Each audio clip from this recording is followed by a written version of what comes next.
Claudia, you are an instructor of biogeometry.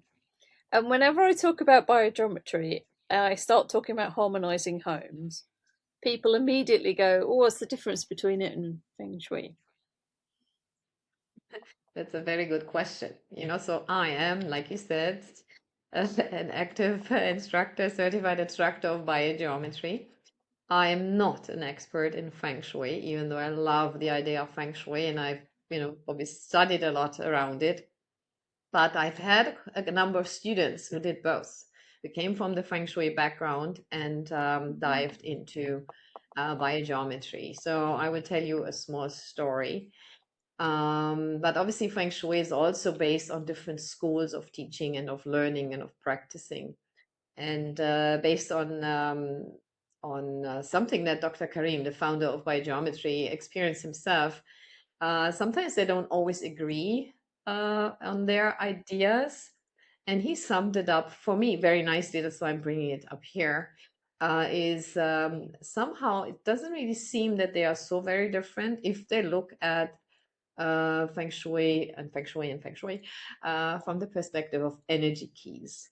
Okay, so so the idea in biogeometry is similar. We have when we're applying the techniques of biosignatures, when we're applying the house harmonization process using electricity, the Wi-Fi router, the water, the doorways, the windows, and the energy of supported by the so-called cube.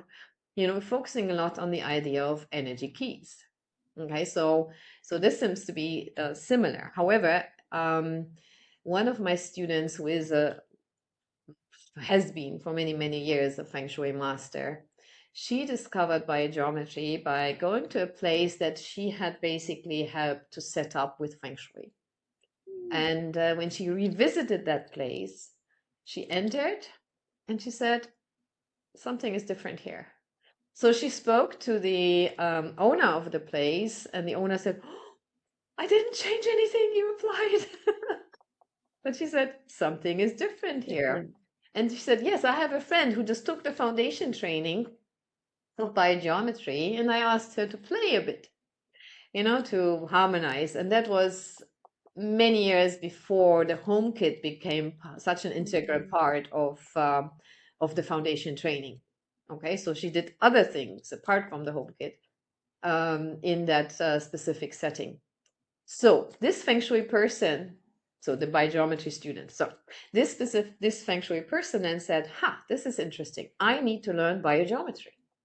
And her reason was, now this is a Feng Shui master's explanation. When I do Feng Shui, the way she does it, practices very successfully for many, many years, I do the so-called gross stuff, even though we know Feng Shui is not really gross.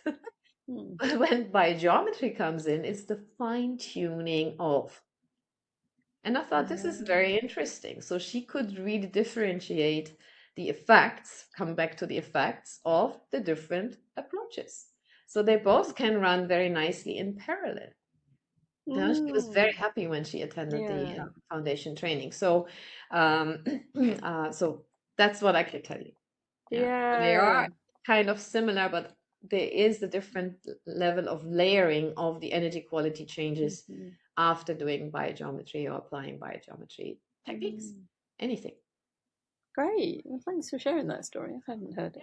Yeah, you're welcome.